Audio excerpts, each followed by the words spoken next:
Et on en vient à nos trois invités. Ils portent un nom célèbre dans le monde de la médecine. Tous trois professeurs, cancérologues, Henri, Jean-Louis, Pascal. Henri, Jean-Louis et Pascal Pujol, je vais y arriver. Alors, vous êtes lancé dans un exercice familial inédit. Vous signez un ouvrage commun, ça s'appelle Question cancer aux éditions Actes Sud.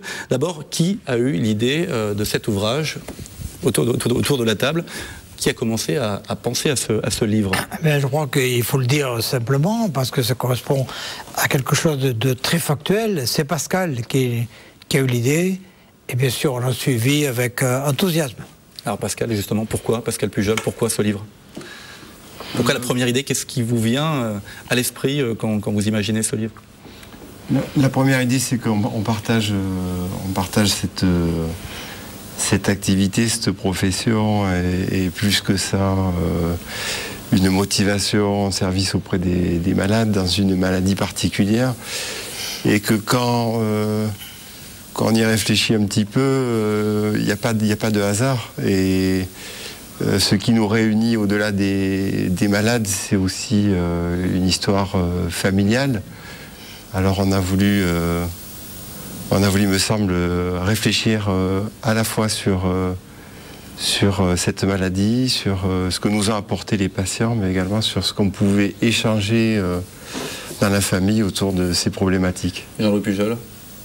Sur la genèse? Oui, sur la genèse et puis je dirais qu'il y a les objectifs aussi de... Il y a trois angles, il y a en fait trois manières différentes de voir cette question. Hein. C'est peut-être pour ça que le S est entre parenthèses. Pour Henri, c'est l'engagement auprès de la Ligue, je pense, qui est marquant. Pour Pascal, c'est le fait qu'il soit à l'interface entre la recherche et la clinique. Et puis moi, c'est parce que je mène une réflexion, pas seulement en cancérologie, mais de manière générale, sur la relation qu'on peut avoir dans cette relation très singulière qu'on a avec un patient. Alors, vous avez chacun votre spécialité. Hein. Henri Pujol, chirurgien en retraite qu'on ne présente plus, ex-président de la Ligue contre le cancer. Jean-Louis Pujol, spécialiste plutôt du cancer du poumon, c'est ça? Et puis Pascal Pujol, plutôt généticien. Oui. Alors, qu'est-ce que c'est que ce livre? Est-ce que c'est tout ce qu'on a toujours voulu savoir sur le cancer sans jamais oser le demander? Est-ce qu'on peut résumer ça comme cela? Ça a failli être un des titres. Ouais. Plutôt que de dire ce que c'est, on peut dire ce que ce n'est pas. C'est pas un livre de recettes. Ça ne veut pas mettre une distance entre les progrès scientifiques et les gens qui ont envie de le lire. Ça ne veut pas être alarmiste non plus. Ça se veut quelque chose de très proche du lecteur. On a essayé de se placer autant que faire se peut à la place du lecteur. Est-ce que vous mettez aussi en jeu et en avant, mais de façon positive, votre expérience à chacun? Je vais demander à celui qui en a le plus autour de cette table. Moi, je voudrais simplement témoigner pour ce qu'ont dit les premiers lecteurs. Ça vous intéresse beaucoup tous les trois, parce que bon, on n'a pas écrit que pour nous, on a écrit beaucoup pour nous aussi, pour montrer qu'on a réfléchi ensemble. C'est vos mémoires, quelque part? Non, il n'y a pas de mémoire. Non, c'est l'histoire des malades. C'est l'histoire de la cancérologie. Alors, ce que disent les lecteurs, qui me paraît moi très positif, c'est que premièrement, ce n'est pas un livre de type fantasmagorique, vous allez guérir, tout ça, mangez des framboises, faites ceci, faites cela, de la méditation transcendantale, vous guérirez. C'est pas ça. Vous dites les choses. Il n'y a pas de recette. Et en même temps, nous sommes sincères, mais l'espoir est maintenu. Les malades et leurs familles nous disent on peut vous lire et continuer à avoir de l'espoir et voir aboutir un jour la lutte contre le cancer. Bon, c'est pas un livre scientifique, même s'il y a des explications quand même assez scientifiques dans le livre. Comment on peut le symboliser alors? C'est comme un témoignage, à la fois un témoignage des malades et puis un témoignage de médecins. Une réflexion, ce n'est pas non plus un ouvrage académique, en tout cas on espère... Pas statistique forcément, pas... Voilà, on a essayé d'enlever les statistiques parce qu'on ne peut pas s'empêcher, au bout d'un moment, il en restait, et heureusement on se relisait. Il faut des repères de toute façon. Il y en avait toujours un pour dire à l'autre, il y a un pourcentage, il y a quelque chose qui n'est pas forcément accessible et qui finalement n'était pas dans l'esprit de cet ouvrage qui est, encore une fois, un témoignage et une réflexion plus que des recettes ou un livre académique. Alors vous dites vouloir lutter contre les fausses croyances sur le cancer. C'est quoi les fausses croyances? Elles sont précisément beaucoup issues de résultats, de statistiques dont on a parlé.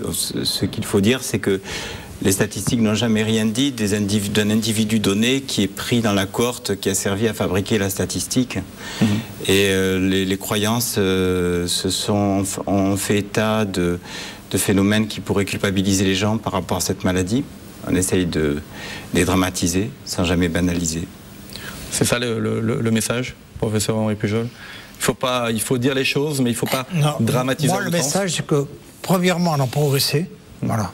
Moi, j'ai un parcours de cancérologue, on a progressé. Et deuxièmement, on a progressé également dans l'information donnée aux personnes et dans l'espoir qu'on leur donne aussi, qui est quand même légitime. Je le disais, c'est pas un livre scientifique, même s'il y a des éléments, il y a aussi des témoignages de choses que vous avez vécues, que vos patients ont vécues dans ce livre. Il y a, vous le disiez, de l'humain. Mais l'humain est de toute façon partie prenante, même surtout quand on est praticien sur le cancer. Pascal Pujol. Oui, le fil est... Le fil rouge est un peu des histoires vraies dans ce livre. Ça commence avec une consultation de Jean-Louis et ça finit, tous les chapitres finissent sur des histoires vraies. Mais toute ressemblance avec des personnages existants n'est absolument pas fortuite, puisque rien dans cet ouvrage de ces témoignages autour de situations médicales n'est issu de nos cabinets et de nos salles de consultation. Qui sont du domaine du secret médical de toute façon. Oui, mais on a bien pris garde voilà. De ne pas trop donner de repères, même si ce sont des situations qui peuvent parler aux gens. Ils peuvent parler aux gens qui ont dans leur famille. Bien sûr.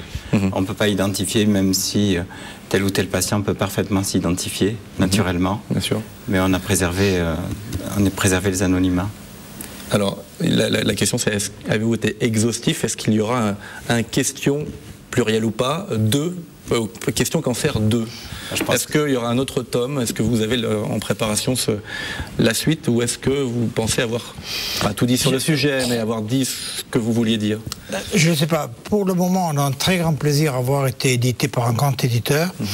Ensuite, je crois que collectivement, on a deux souhaits.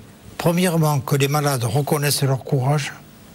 Et deuxièmement, que les personnes en bonne santé reconnaissent l'espérance. Voilà.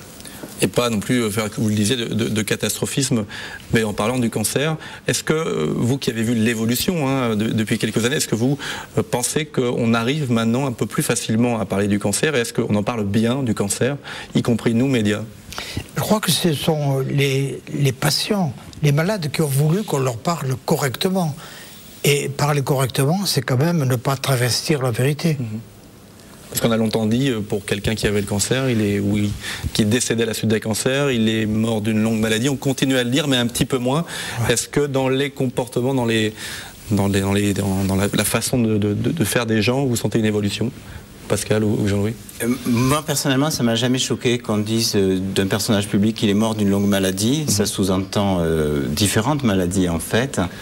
Et ça préserve une certaine pudeur qui me va bien. Sur le plan philosophique, ça ne me gêne pas. Maintenant, là, on ne se place pas du tout à ce niveau-là quand on est médecin. On se place dans une relation de patient à médecin. Donc, c'est vraiment de sujet à sujet. Et là, la question de la sincérité se pose très franchement. Et elle se pose exactement dans les termes qui ont été dits, c'est-à-dire que c'est ni la réserve absolue qui était la mode ancienne, c'est-à-dire on infantilise les gens, on leur dit pas, ni leur dire absolument tout, exactement comme si on voulait se débarrasser de quelque chose qui nous pèserait à nous, de la même manière qu'on s'affranchit d'une lettre. Donc il y a forcément dans cet entre-deux un curseur à mettre en place, c'est jamais la même position pour deux patients différents. Ça change évidemment. Vous allez continuer à présenter ce livre aux lecteurs. La prochaine actualité dans ce sens, c'est quoi, professeur Pujol? La prochaine actualité, c'est que le 7 octobre, c'est-à-dire juste dans une semaine... Le 7 décembre, donc. 7 décembre, oui, vous voyez, je suis déjà un peu en retrait un an avant la sortie. On y pense depuis très longtemps. Il y a quand même 2 ou 3 ans qu'on le porte. Alors, je suis pas un peu troublé par ce long accouchement qui a bien abouti. Et le 7 décembre, à la librairie Soran, on fera une signature et on a des amis, des connaissances et des lecteurs intéressés par le titre que nous accueillerons volontiers. Enfin, rendez-vous est pris. Merci en tout cas d'être venu nous parler de ces questions au cancer donc sur ce plateau.